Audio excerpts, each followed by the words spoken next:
जय देवी दयाल हरि।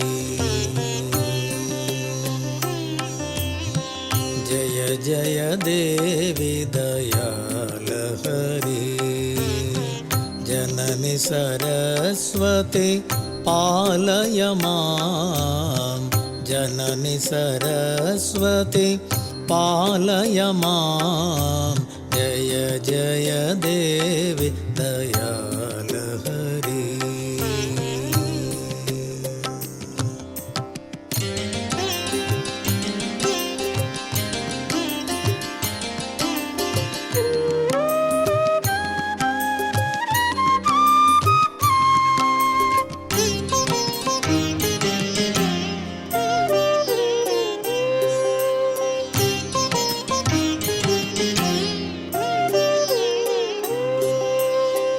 अमले कमलासन सहिते। अमले कमलासन सहिते। अद्भुत चरिते पालय मां।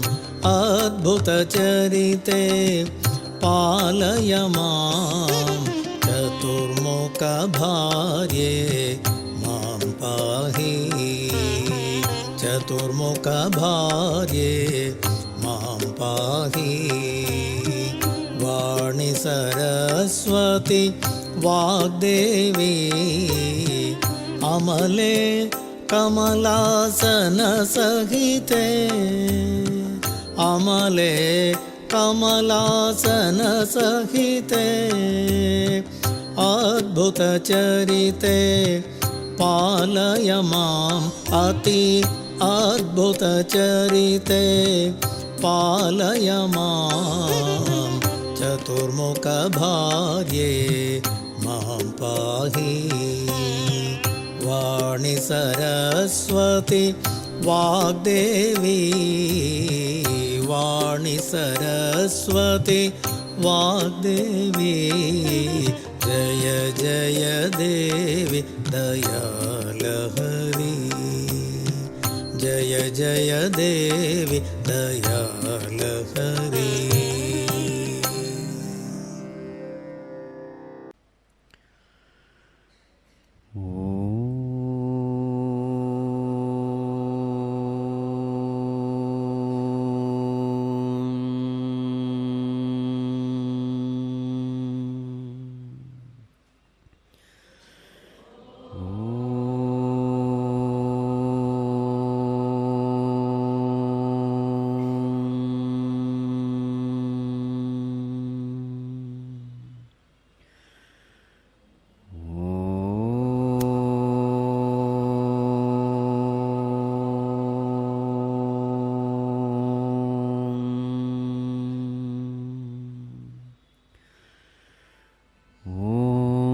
सहना भवतु सहनौ भुनक्तु सह वीर्यं करवावहै तेजस्विनावधीतमस्तु मा विद्विषावहै। ॐ शान्ति शान्ति शान्ति।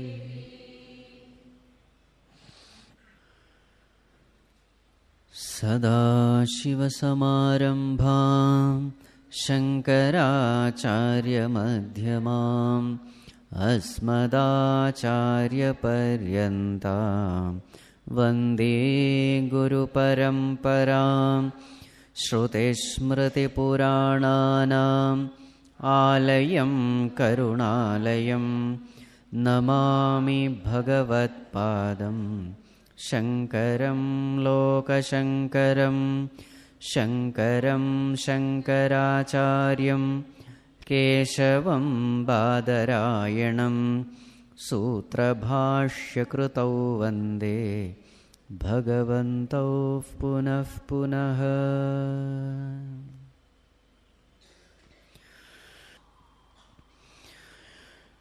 ॐ भद्रं कर्णेभिः शृणुयाम देवाः भद्रं पश्येमाक्षभिर्यजत्राः स्थिरैरङ्गैस्तुष्टुवागंसस्तनूभिः व्यशेमदेवहितं यदायुः स्वस्ति न इन्द्रो वृद्धश्रवाः स्वस्ति नः पूषा विश्ववेदाः स्वस्ति नस्तार्क्ष्यो अरिष्टनेमिः स्वस्ति नो बृहस्पतिर्दधातु ॐ शान्ति शान्ति शान्तिः।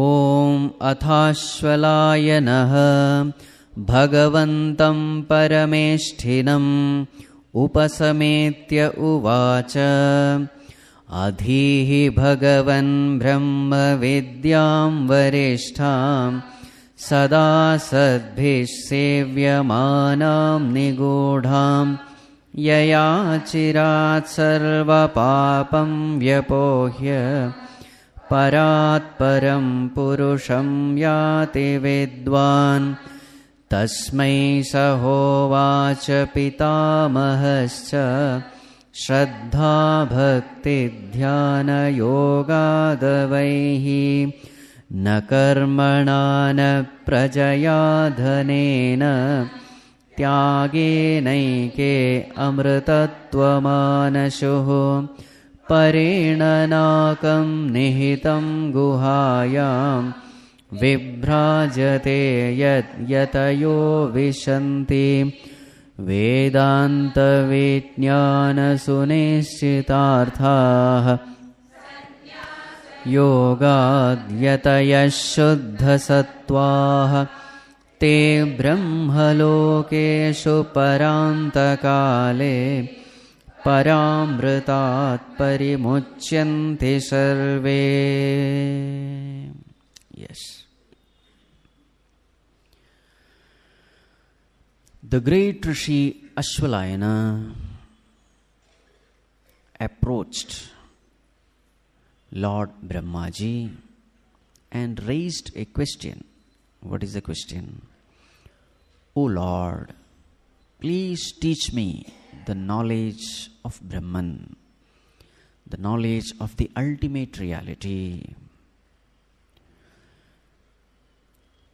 which is ever resorted to by the wise people, which is the best among all branches of knowledge, gaining which all the negativities, negative tendencies of the mind are destroyed. That knowledge which is the most secret, gaining which one attains liberation. Please teach me that knowledge. So then what did Brahmaji say? Tasmai sahovacha pitamahascha shraddha bhakti dhyana yogat avaihi. May you attain this knowledge by shraddha, bhakti and dhyana yoga. So first is shraddha, faith in this knowledge. The second is bhakti, devotion for this knowledge.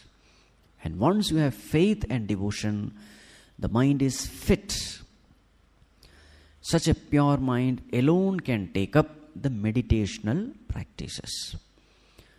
So what are those practices? Shravana, Manana and Nididhyasana. So first, having pointed out that, now Brahmaji is going to say what that knowledge is. So what is being said? Na karmana na prajaya dhanena tyāgena eke amrutattvam ānashuhu. This immortality can be gained only by TYAGA, renunciation. Now what is this renunciation?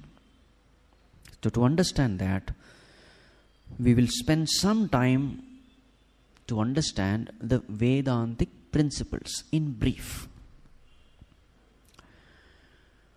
So before we enter into Vedantic principle, we will study two theorems or theories. One is called Superimposition Theory. The other is called Identification Theory. So what is the Superimposition Theory? When entity A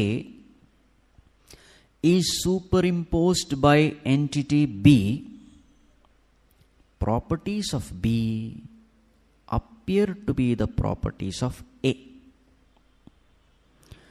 When entity A is superimposed by entity B, the properties of B appear to be the properties of A. Let this theorem be cleared with an example. So entity A, let it be a crystal. So there is a crystal. What is the color of the crystal? It is transparent, it is colorless. Entity B, let it be a red cloth. So what happens when you keep the red cloth near to the crystal? The crystal appears red. So the property of B, which is redness, appear as though the property of A, which is the crystal. Now the crystal appears red. Red crystal. Redness doesn't belong to the crystal, it belongs to the cloth. But now it is superimposed. Right? Another very famous example. Now these are all the examples given in the scriptures to make us understand what it is. Another example is iron ball. What is the color of the iron ball? Black. It is cold to touch, right? Dark in color, and then without any light. But when that iron ball is put in a fire, what happens? That iron ball becomes red hot iron ball. Now what is the color of the iron ball? Red. That redness belongs to whom? Fire. But now it appears as though the iron ball has got that redness. Right? It was earlier dark, now it is bright. That brightness belongs to the fireball. So redness, that color of the fireball, the heat of the fireball, the brightness of the fireball, everything belonged to the fire. But now it appears as though the fireball has got all these properties. So this is called superimposition. Property of one has been superimposed on the property of on the other. Right? This is called as superimposition theory. Now we'll take up another theory. It is called as identification theory. Very similar theory, but this theory is applied to the living entities. So what is this theory? When entity A identifies with entity B, the properties of B appear to be the properties of A. Similar one. When entity A identifies with entity B, the properties of B appear to be the properties of A. So the best example we can give for this is movie theater example. This is given by Puja Gurudev. Beautiful example. So in the movie theater we all go. Inside the theater everything is dark. And the movie begins. And as the movie begins, what happens? As you see the movie, you get totally identified. You get totally absorbed in the movie, isn't it? In order to make this absorption almost perfect, all the arrangements are made. So in the movie theater, everything is dark. So that you are not disturbed by other happenings in the movie theater. Again, you are cut off from the real world so that you can be absorbed into this unreal world of movie. And now as the movie proceeds, what happens? We get identified with characters in the movie, and whatever is the mood in the movie, that mood becomes our mood. Right? The hero is happy, I am happy. Hero is miserable, I am miserable. Hero is anxious, I am anxious. Whatever happens to the character starts happening to me. Right?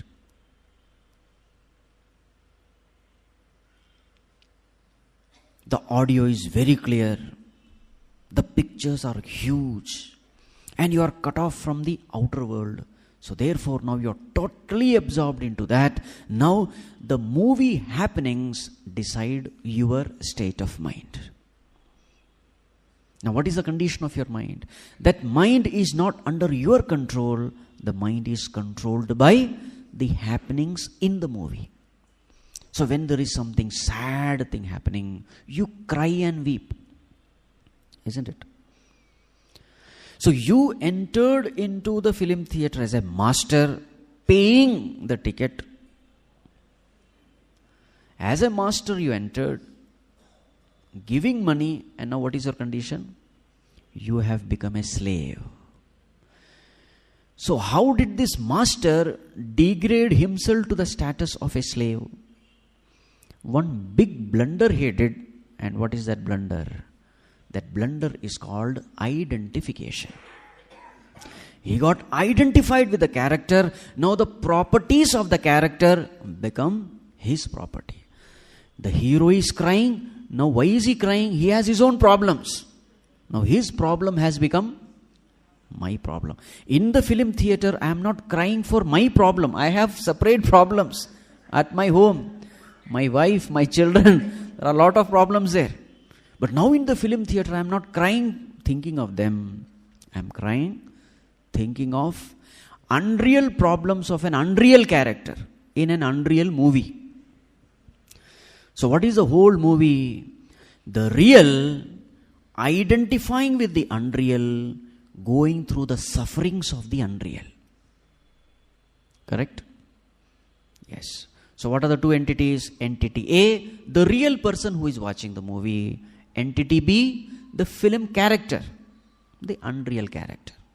So when A identifies with B, the properties of B appear to be the properties of A. Clear? This is identification theory. Now keep that also aside. Now let us come to Vedanta. In Vedanta also we talk about two entities. What are they? One is consciousness, the other is matter. Consciousness, we will call it entity A. Matter, we will call it entity B. Now individually let us see what these terms are. So first let us take matter. What is matter? Anything that is made up of 5 elements is matter. And what are the 5 elements? Space, air, fire, water, earth. Akasha, Vayu, Agni, Jala, Prithvi. 5 elements. Anything that is made up of 5 elements is matter. So the whole world, what you see around, it is nothing but matter. Now coming one step near. What about the body? So from the world, come to the body. What about this body? Is it matter or consciousness? Consciousness, we don't know what it is, so keep it aside. Matter. This body is also matter because this body is nourished by food. Food is nothing but matter. So this body is also matter. Again, one step inside. Mind and intellect. Thoughts, basically thoughts. What about the thoughts or the mind? Is it consciousness or matter? This mind is also matter. What is the proof? If you don't eat food for 10-15 days, your mind will stop functioning. Why 10-15 days? 1 day is enough. 1 day you don't eat anything, and in the evening you see how your mind is. That turbulent, extroverted, sensuous, restless, dynamic mind becomes quiet because it doesn't have any energy to create trouble. Right? So what does it mean? Even the mind is nourished by food. So therefore, mind is also matter. Now there is only one thing which is not matter. It is consciousness, which is the innermost core of our being. It is called consciousness. Now this matter, which is made of 5 elements, is always inert. Inert means what? Jada. Jada means what? It doesn't have the ability to know itself or anything else. It doesn't know. It is insentient. It has no life. That is called Jada. That is a property of matter. Now let us see what this consciousness is. Right? What is this consciousness? So, in our scriptures, there are so many pointers given to describe this consciousness. So now we will use 15 pointers. They are the most famous ones used in various scriptures. Some 15 pointers we are going to list down, which try to describe what this consciousness is. First one. So we are now going to describe the properties of consciousness. First one, Sat. Sat. Sat means what? Existence. What kind of existence? Absolute existence. Independent existence. That existence which can never become non-existent. Why it can never become non-existent? Because its nature is existence. What is existence? How can it become non-existent? Sat. Sat also means truth. The ultimate truth. Sat. Term number 2, Chit. Chit means consciousness.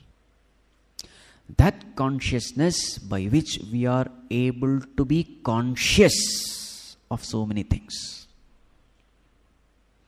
We are conscious of Shabda, Sparsha, Rupa, Rasa, Gandha. Sound, form, smell, taste. We are conscious of our own existence. We are conscious of this world.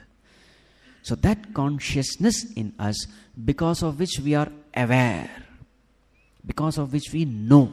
So the consciousness means knowing principle. What is Sat? It is being principle. So Sat is being, Chit is knowing. So that's the second term. Third term, Ananda. What is the nature of this consciousness? It is Ananda Surupa, bliss. Bliss, peace, contentment, joy. Any term you can use. It is called Anand. Happiness. Term number 3. Term number 4. Ananta, infinite. Term number 4, infinite. Term number 5, because it is infinite, Achalaha, which cannot move. Infinite cannot move. Only finite things can move. Achalaha. 6, Nityaha, eternal. Eternal. 7, Kutastha. Kutastha means that which allow all the other changes to take place. That which forms as the very substratum upon which changes happen. Kuta means anvil. So you might have seen this blacksmith. What does he do? He uses an anvil, makes the iron red hot, and then keeps it on the anvil and beats the iron into shape. Isn't it? Anvil doesn't change shape, but whatever comes in contact with the anvil changes shape. So in the same way, it is this consciousness which remains as the substratum, but what comes in contact with this consciousness, the body, mind, intellect, they keep changing. Body changes, mind changes, intellect changes, everything changes, but this consciousness remains unchanged. What is the proof? In our childhood, what all things have happened? Few things we are able to remember, isn't it? So today I am able to remember things that have happened in the past, in my childhood. That means what?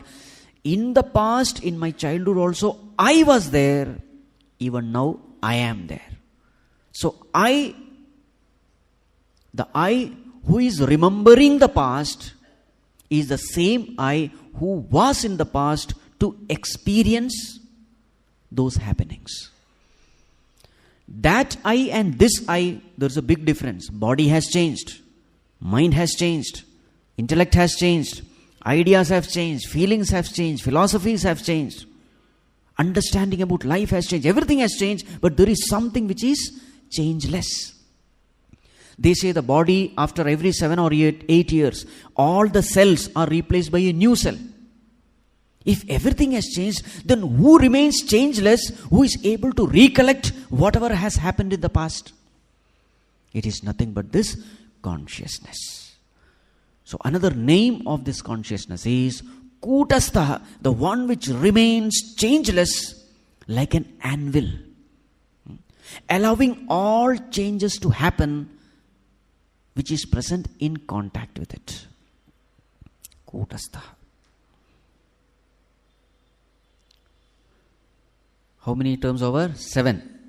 8th one, Agocharaha or Atindriyaha. Agocharaha means that which cannot be known through our sense organs. Eyes cannot see, ears cannot hear, and so on and so forth. Indriyas can never grasp it. Sense organs cannot know it. But that because of which even the sense organs are functioning. Eyes are able to see because of its presence. Ears are able to hear because of its presence. Shrotrasya shrotram manaso manoyat vachoha vacham saupranasya pranaha chakshushas chakshuhu. This is how Kena Upanishad defines it. It's the eye of the eye, the ear of the ear, the mind of the mind, meaning everything functions because of this consciousness. With this sense organ, you can never know consciousness, but it is because of consciousness, sense organs are able to do their respective functions. It is called Agochara. 8. 9th one, Achintya, that which cannot be thought of, that which the mind cannot grasp. Sense organs cannot grasp, but can the mind understand it? No. Achintya. You cannot think of consciousness because your mind is gross, consciousness is subtle. Gross cannot grasp the subtle. It is only the subtle which can understand the gross. You cannot think of consciousness, but you can be conscious of thoughts. Right? Achintya. Next one, Anirdeshya. Anirdeshya, which cannot be described. Why it cannot be described? In order to describe anything, you need properties. If a substance has got a property, you can describe it. It is red in color, it is sweet in taste, etc. They are all properties. But this consciousness has no property, therefore you cannot describe it also. Description is not possible. Then what are we doing? We are just using pointers. It is not description, it is only a pointer. But these pointers can be very helpful.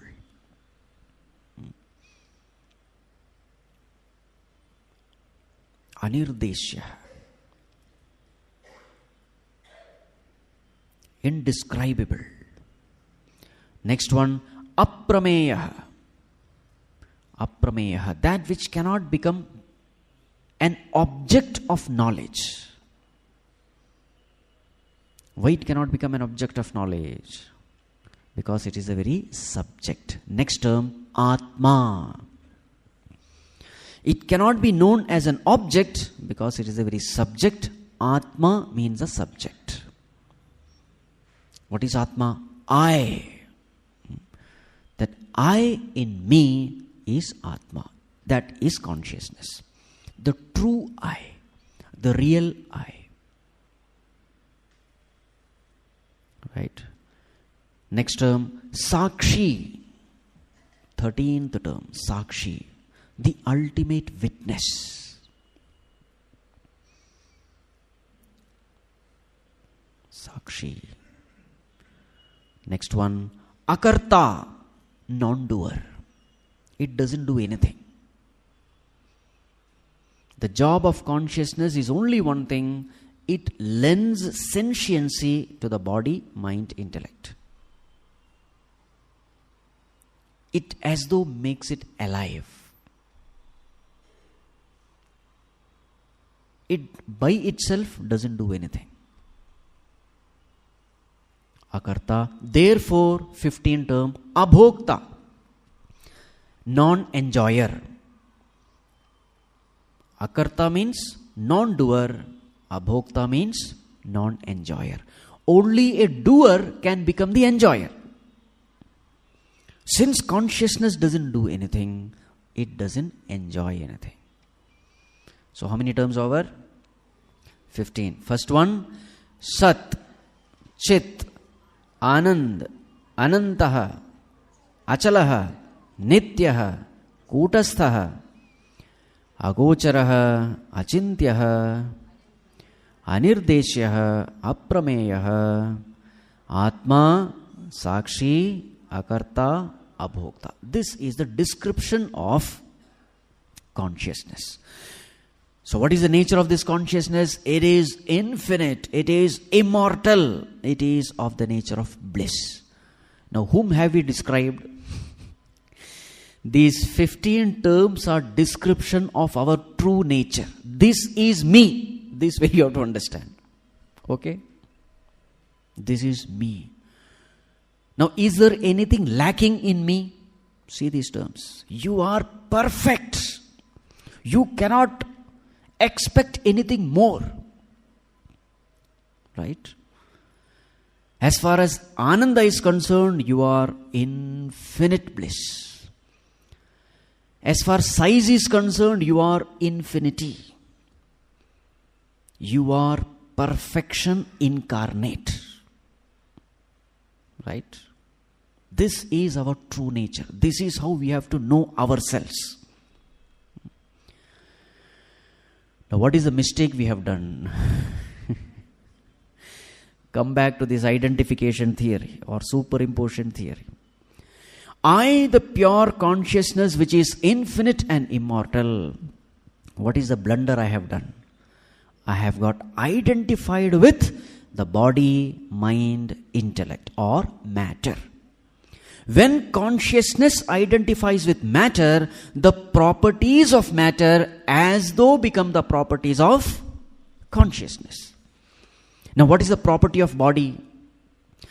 Any body has got date of birth, date of death. Now because of my identification with the body, now I feel I am born, someday I will die. Any body has got these 6 modifications. What are they? Asti, Jayate, Vardhate, Viparinamate, Apakshiyate, Vinashyate. 6 modifications. Asti, first it comes into existence in the womb of the mother. Second, Jayate, it is born. Third, Vardhate, it grows. Fourth, Viparinamate, it matures. Fifth, Apakshiyate, it decays.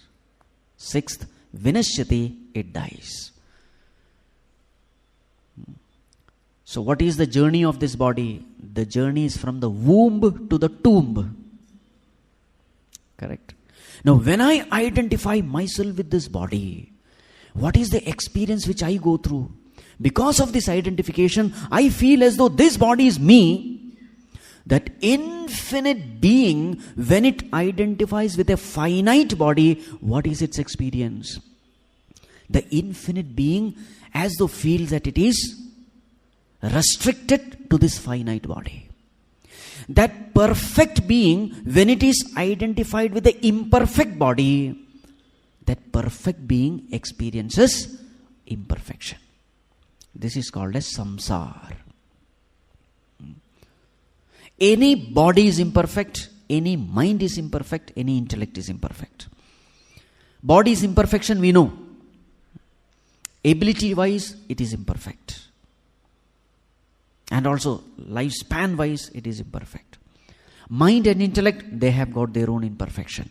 When I, the infinite perfect being, identify with an imperfect BMI, I experience imperfection. I experience misery.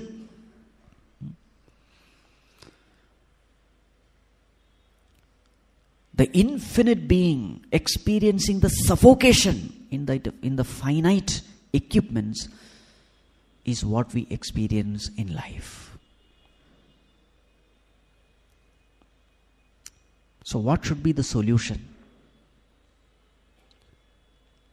Without knowing this great truth that I am already perfect, I am already immortal, but because of identification I am suffering. Without knowing this fact, what are we trying to do? Because we are totally identified with the BMI, we think we are the BMI, and now what are we trying to do in order to gain happiness? We are trying to improve the conditions of the BMI so that I can be happy. We are not against improving the conditions of BMI. We are only against the ignorance because of which we are suffering. When the body is improved a little, yes, I feel some kind of relief. When the mind and intellect is improved a little, yes, I feel some kind of relief. But still, I continue to suffer. Isn't it? Now, what has to be the solution for this problem? What has to be the solution? Since identification created all problem, so what should be the solution? Disidentification should be the solution. That's all. Because of identification, I feel I am the body. Once you disidentify, you are no more the body. Just like in the film theater. I am crying in the film. Why? Because of identification. That hero is crying, therefore I am crying. What is the solution? There are people who pray, "Oh Lord, please save the hero," so that my crying will stop. Of course, that is a solution, but which is a better solution? The better solution is stop identifying with that crying character. Identify with yourself. Disidentification from the filmy character, identification with yourself will end the crying, isn't it? Take out your mobile phone, start playing video games, finished. Your crying will stop. Isn't it? In the same way in life also. All my sufferings and miseries are because of my identification. So therefore, the sufferings can end only and only by disidentification, which is called here as TYAGA. Now come to this verse. Na karmana, na prajaya, na dhanena, tyāgena eke. Amrutatvam anashu. You will attain amrutatvam, immortality, only and only by tyāgena eke. Only by TYAGA, renunciation. Here TYAGA means disidentification. Renounce what you are not, identify with what you are. That is the solution. Detach from what you are not, attach to what you are. This is all you have to do. You are already immortal. You don't have to become immortal. You are already immortal. You have to just know it. Other than this technique, if you try out any other technique, your miseries will continue. Amrutattvam cannot be gained by other means. Now, other means are mentioned here. What are the other means? By which people try to become immortal. Remember, every one of us, we have this desire to become immortal.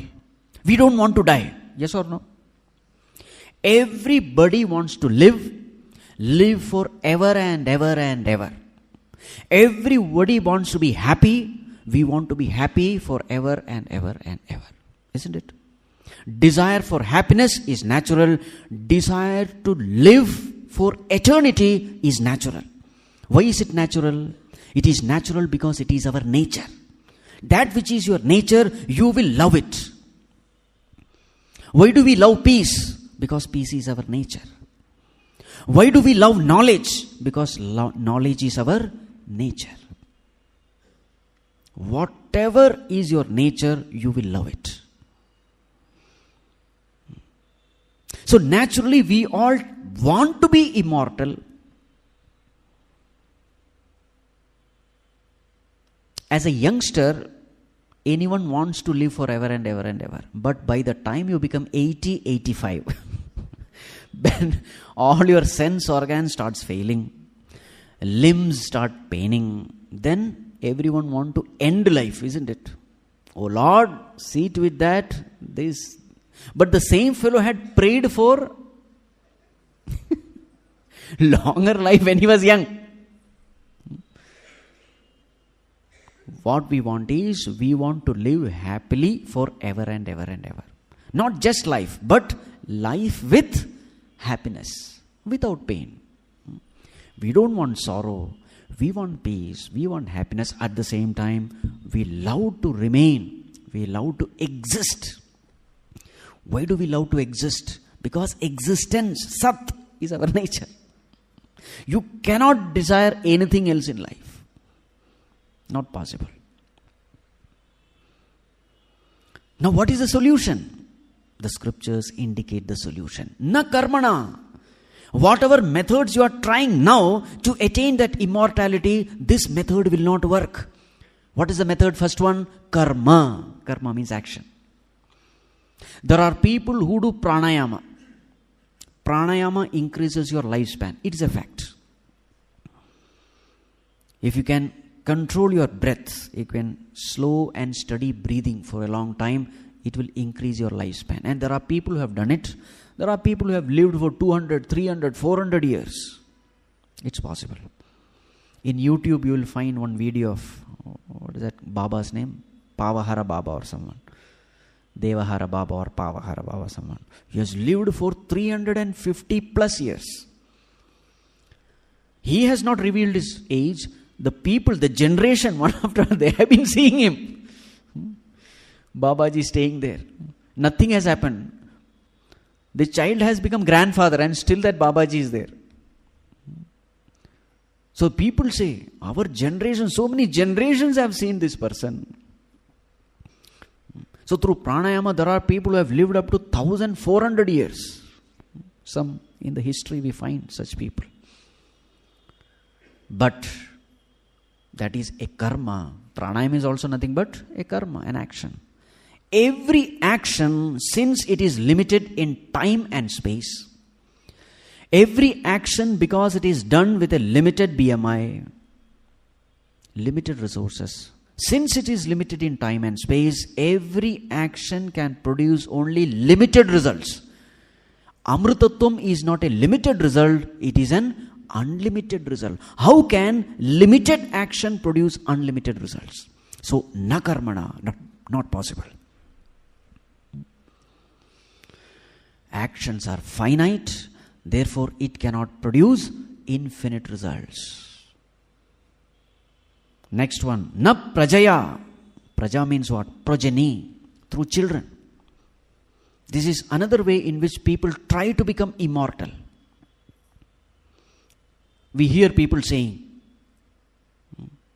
If only I have a child, so that when I die, at least I will exist in this world in the form of my child. I may not be there, but my child will be there. My son will be there. My daughter will be there. Through them, I will exist. All these are sheer nonsense. It's all mere imagination. Your existence and your child's existence have no relationship. They are two different entities. You can have your own whimsical, fanciful imagination. That's up to you. But the fact is, through your children, you cannot live. You live as yourself only. There are some others who say, no. After death, my child will perform, my son will perform the, Antyakriya, Shraddha Karma, Pindadana and this and that, and thus I will become immortal. Stop all this nonsense. Nobody can give you immortality. These are all the faith of people. After death, if, my final rites are performed in Gaya, then I will get liberation. Scripture says, na prajaya. Because liberation has something to do with knowledge. You are already immortal. Because of your wrong understanding, you think you are immortal. So this wrong understanding is your mind. Who has to remove this wrong understanding? I alone can. At the most, Guru can help by giving some advice. But who has to remove this wrong notion in my mind? I alone. Nobody else can. I don't have to become immortal. I am already immortal. I am not experiencing it because my own ignorance. Who has to remove my ignorance? If ignorance has to be removed, I alone can do it. Nobody else can. Guru can at the most show the path, that's all. Look at Bhagavad Gita. Arjuna was confused. What did Krishna do? Krishna did not touch his head and bless him. No. What did Krishna do? He just kept on advising, giving knowledge of the self. This is the only thing a guru can do. Remember, Krishna was Yogeshwara Krishna. But even Yogeshwara Krishna was helpless. He could only teach Arjuna. Since Arjuna was available, all his confusions were gone by the end of 18th chapter. My ignorance, my wrong notions, my misunderstanding, only I can remove. Nobody else can. Na prajaya. Not by progeny. Then, na dhanena. This is the third means by which people try to attain immortality. Earning wealth, gaining name and fame. So people say, I may not exist, but at least my name will exist in the world forever and ever. And they do so many things. Again, it is a foolish notion.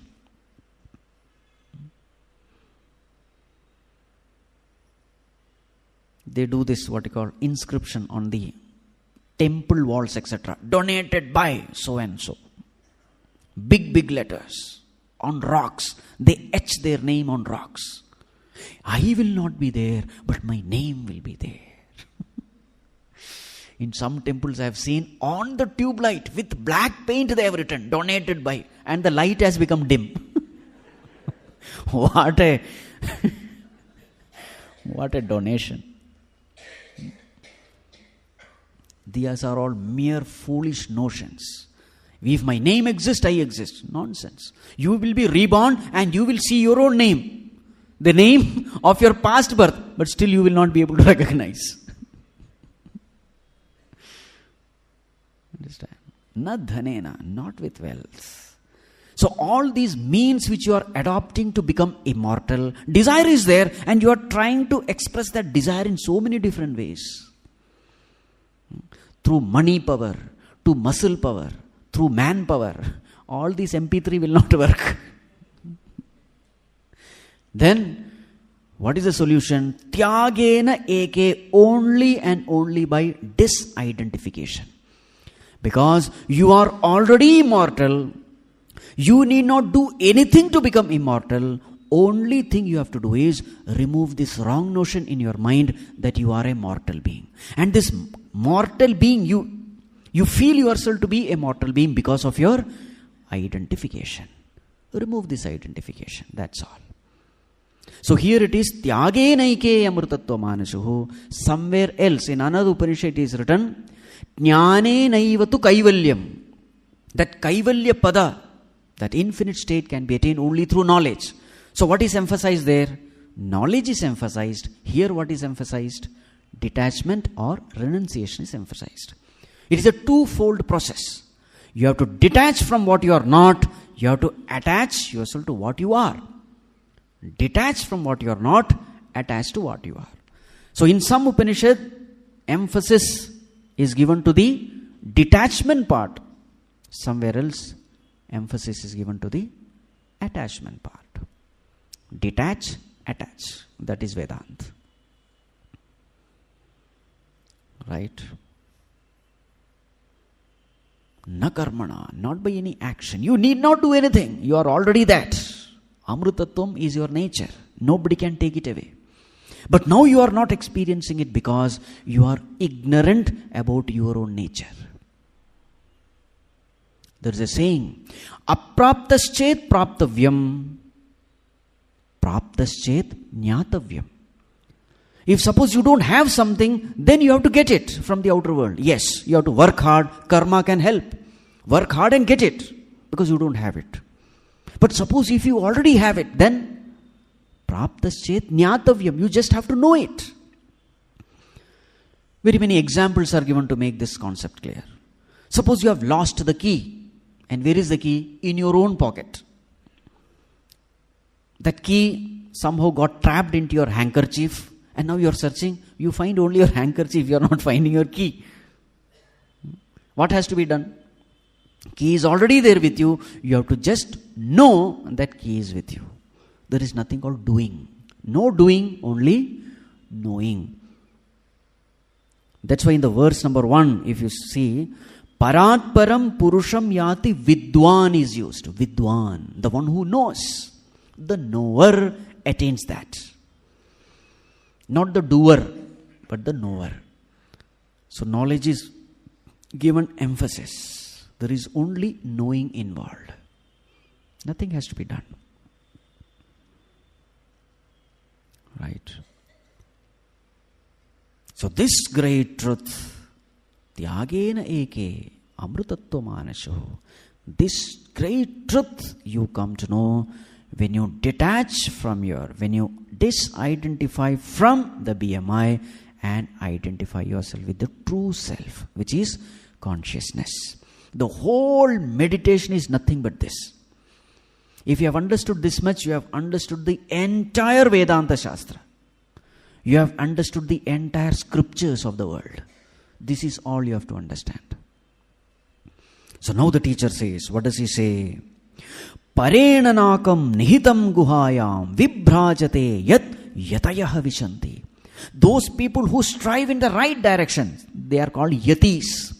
Yatayaha. Yatna means putting forth effort. So those people who are putting forth in the right direction, how did they get this direction? They got Guru Upadesha. They listened to these Vedantics,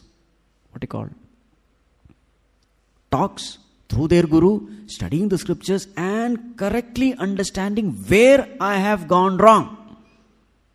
So first of all, we have to understand where we have gone wrong. Then we have to apply effort. Simply by putting forth effort, you will not reach anywhere. So yatayaha, those people who are putting forth effort in the right direction, they vishanti, they reach this great truth. That truth which is parena nakam, which is higher than nakam, heavens. Nakam is called heaven. Kam means happiness, joy. Akam means pain. Whenever you add a, it becomes opposite. So kam means joy. Akam means no joy, which is pain. Na akam means no pain. Right? That state of painlessness. This is how heavens are described, Swarga. Very many times people think Swarga is ultimate. Now here it is said, there is something even beyond Swarga also. Parena, this state, this consciousness, it is Parena, higher than heavens also. Parenanakam. And where is it? Nihitam Guhayam. It is there in the cave. Guha means cave. What cave? The cave of one's own heart. Nihitam, it is present. It is right there as the very self in you, as the very core existence in you. It is the very core of your being. It is not somewhere else. This great truth, it is the very core of your being. It is the very essence in you.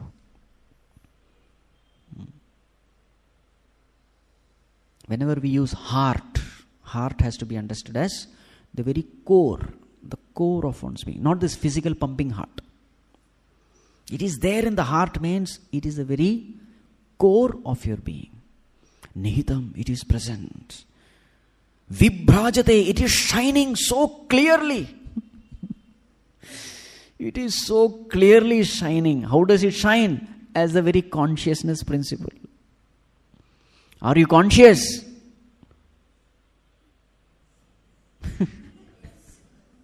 Now please keep this in mind. Medical term, when they use consciousness, medical term is different from spiritual term. In medical term, consciousness is only a state of mind. So he lost consciousness, meaning that mind has become, he is no more responding, that's all. So we are not using a medical term here, we are using a spiritual term here. Even when the mind goes off, consciousness is still knowing. Right? Knowing continues. So VIBHRājate, it is so clearly shining. Every moment it is there. You are conscious of the forms. You are conscious of the world. You are aware of the sound. You are aware of your presence. You are aware of so many things. In that light of awareness, you are aware of so many things. You are so busy knowing things, you forget the most important thing, the light of awareness, in the light of which you are seeing it. Got it? You are so busy seeing things in the light that you forget that there is a light. Your attention is so much taken by the things which you see that you forget that there is a light in the light of which you are seeing. I am not talking of physical light. I am talking of a physical light also. This example is true. Isn't it? You are so busy analyzing what you are seeing in the light that you forget light. In the same way, there is a light of consciousness because of which we are conscious. It is VIBHRājate, shining so clearly, nobody can miss it. You can ignore it, that is, choice is yours. You may disregard it, choice is yours. But you can never deny it. God is so clearly present, so clearly present. So when you are busy with the things of the world, not paying attention to consciousness, what are you subtly indicating to God? Oh God, I am not interested in you, I am interested in the creation. I am not interested in the creator, I am interested in the creation. Such a person is called a Samsārī. Who is showing interest in samsara is a Samsārī. But those rare few who are ever aware of this consciousness, who pay attention to this consciousness alone, for them this is the highest priority. Such a person is called a Sannyasi. He has given up the world. Given up the world doesn't mean renouncing the world. Given up the world means paying attention to the reality, the consciousness, because of which he is able to know everything else. So one part of the mind is always there. So at the seat of meditation, what you are supposed to do? At the seat of meditation, when you close your eyes, mind will have all kinds of thoughts. You are not paying attention to thoughts. You are not interested in thoughts. You are interested in consciousness, in the light of which thoughts are seen. At the seat of meditation, you have this choice. Either you can pay attention to consciousness or you can pay attention to the thoughts. What you are more interested in, that will emerge forth. If you are interested in thoughts, thoughts will multiply. This is called wandering mind. If the mind is wandering, remember, you are giving the power for the mind to wander. If the mind is wandering, it means you are interested in what the mind brings. And what will the mind bring? It will only bring world.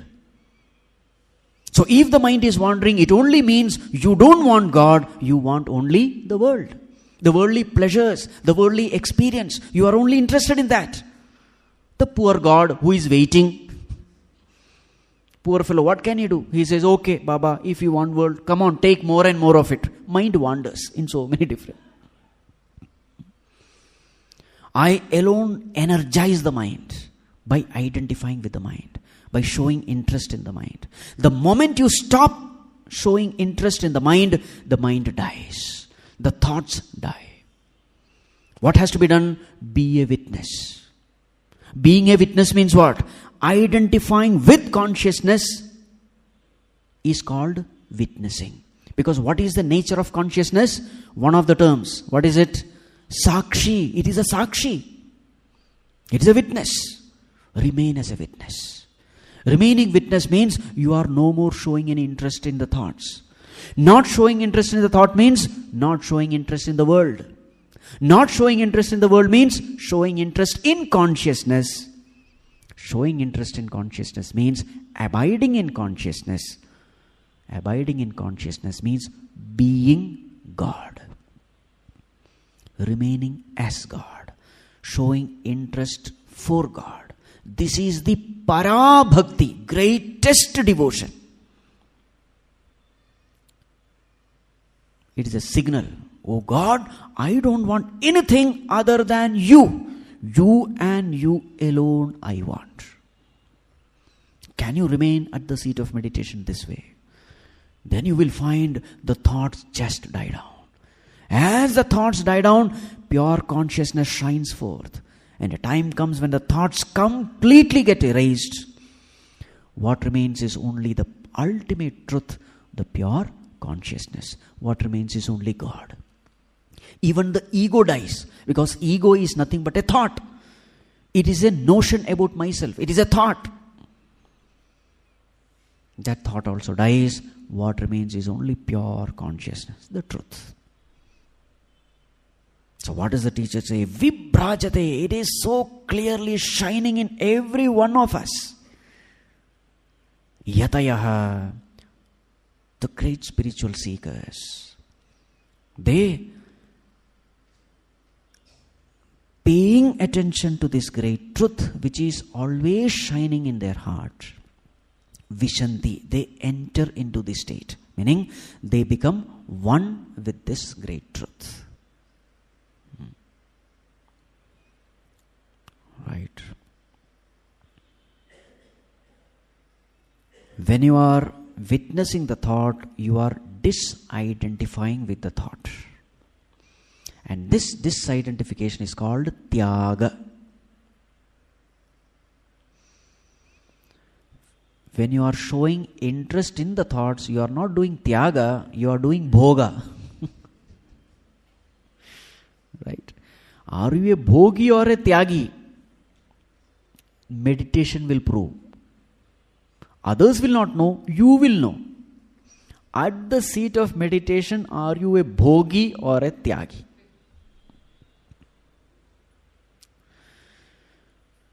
What is the instruction of the teacher? Tyāgena eke. Be a tyāgī.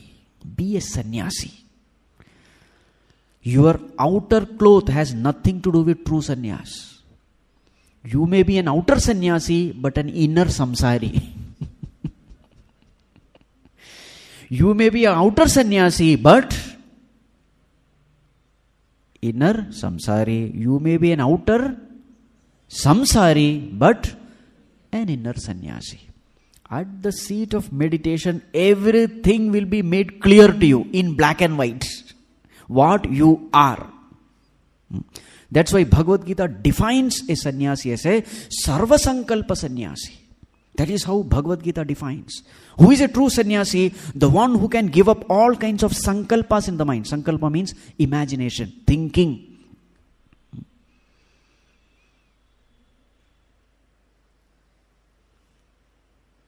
Right. Tyāgena eke amritattva manasho. And once you do this Tyāga of what has not been mentioned, you have to understand. Not Tyāga of God. Right? Tyāga of the world. How do you do the Tyāga of the world? By not physically renouncing, but at the mind level. At the physical level, not everyone can become a sannyasi. But at the mind level, everyone can become a sannyasi. The scriptures ask us to become mental sannyasis. Physically, you need not become a sannyasi. It's not necessary. But at the mind level, yes, there is no choice. And this ultimate true sannyasa is possible only when you keep God as the highest. So how this process has to be done is mentioned in the next verse, verse number 4. Vedanta vijnana sunischitarthaha Sannyasa Yoga Yatayah Shuddha Sattvaha Te Brahmalokeshu Parantakale Paramrutat Parimuchyanti Sarve. That step by step, how a person reaches to this ultimate truth. How he becomes fit to do that renunciation that is mentioned in this verse. Now let us put these terms in an order so that there is a, there's a clear understanding. Now everything is jumbled up here. So first let us take the term Yatayaha. Vedanta Vijnana Sunischitartaha Sannyasa Yogat Yatayaha Shuddha Sattva. First take Yatayaha. Yatayaha means what? Strivers. People who strive. Strive in the right direction. Guided by the Guru. If you are not guided by Guru, gone. Something and all you will do. And bring a bad name to the scriptures to everyone. Properly guided. When you listen, when you understand what exactly has to be done, what is the problem, what is the solution, clear understanding has to be there. So Yatayaha, the one who is striving thus. So who are these Yatis? They are called as Karma Yogis. In the beginning you start with Karma Yoga. So what is Karma Yoga? Performing all our duties, responsibilities as a worship of God. Why should I worship God? I should worship God because body is given by Him. Talents are given by Him. Abilities are given by Him. This body is kept alive by Him. The field of action is given by Him.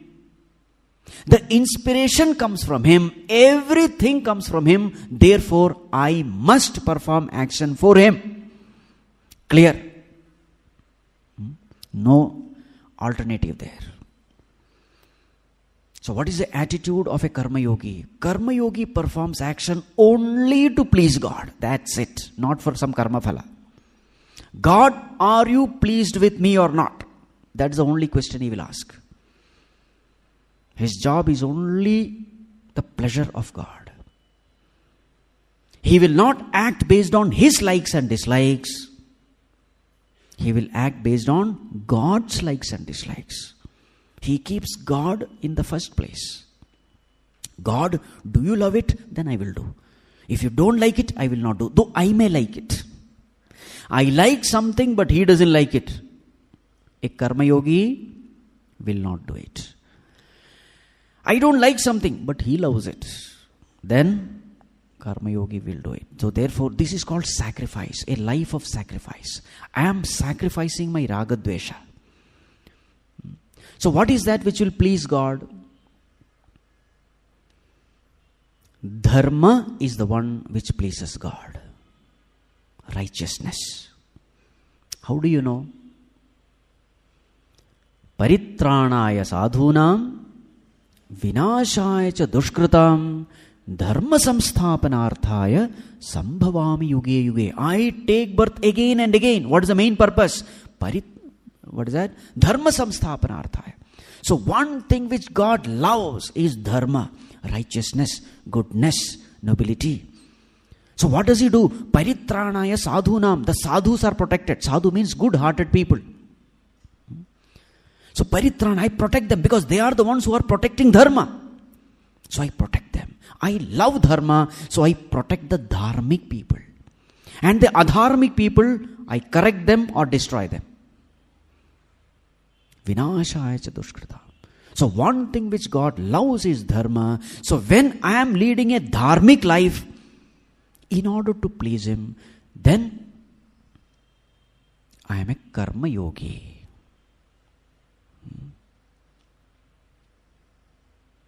Right. Now how will I know whether God is pleased with me or not?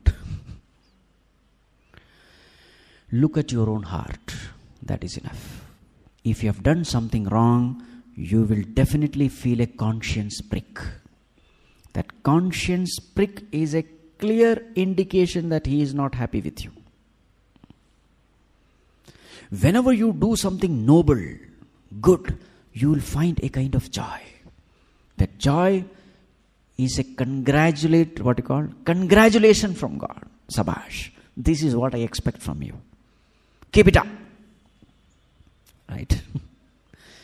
So slowly, when you are living a life tuned to Him, what happens is the next term, Shuddha Sattva. Your mind becomes Shuddha.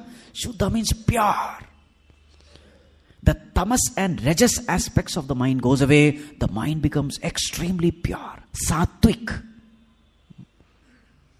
This purity of mind can come only and only when you intelligently live your life in this world. You can't escape this world. First, learn to live an intelligent life in this world. Then comes all these renunciation, etc. First, learn how to live in this world. And how to live in this world? Dedicating all my actions, everything unto Lord. What is the goal? Oh God, are you pleased with me? This is the question. This way, Yataya, one who strives, Shuddha Sattva, his mind becomes absolutely pure. With such a pure mind alone, the higher sadhanas can be taken up. So therefore, the next term is Sannyasa Yoga. He takes up Sannyasa Yoga. Once the mind has been pure, once the mind is pure, then what do? You become a Sannyasi. Again, what do you mean by Sannyasi? The one for whom God is first, and that comes world. Such a person is called a Sannyasi. I am a devotee first, then I am a husband, then I am a wife, then I am a doctor, engineer, whatever. Employer, employee. All the worldly roles comes next. First, what am I? Devotee. First, my relationship with God, then everything else. Such a person is called a Sannyasi.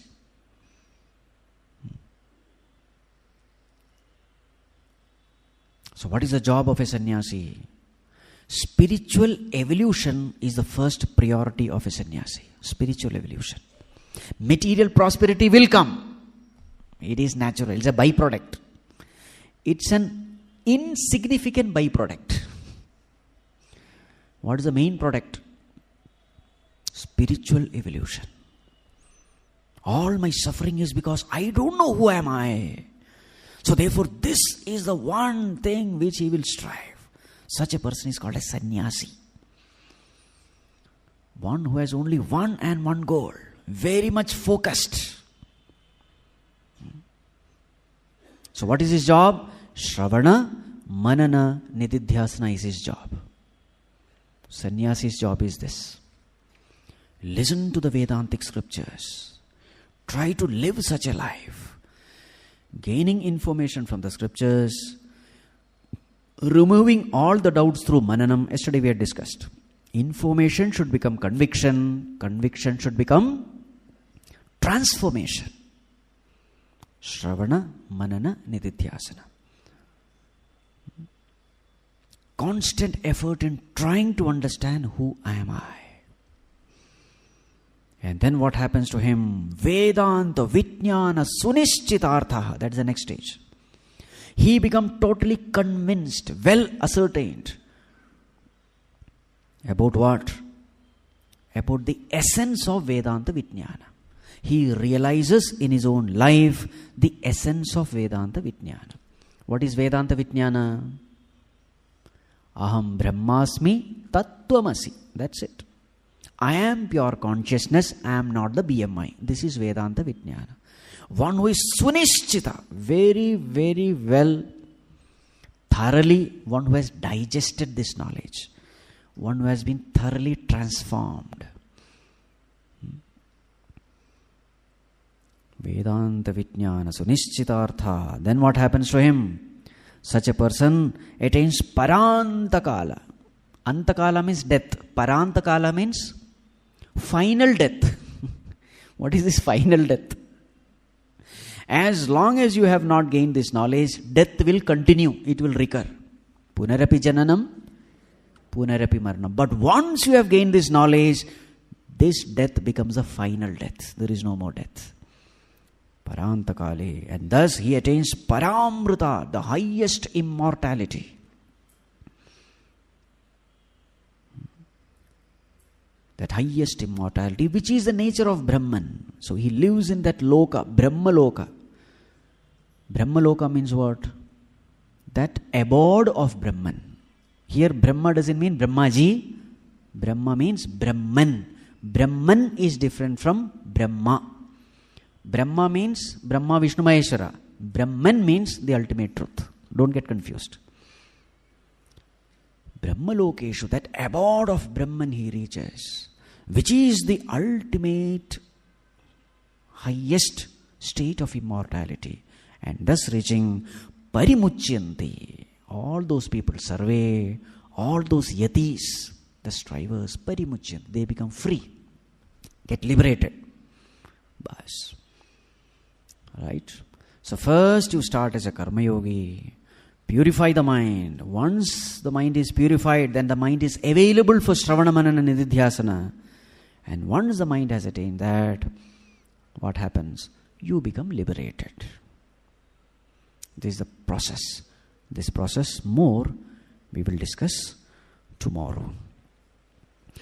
Om Sarve Bhavantu Sukhinah Sarve Santu Niramayah Sarve Bhadrani Pashyanto Ma Kaschit Dukkha Bhag Bhave Asato Ma Sadgamaya Tamaso Ma Jyotirgamaya Mrityorma Amritam Gamaya Om Shanti Shanti Shanti Harihi Om Shri Gurubhyo Namaha Harihi Om.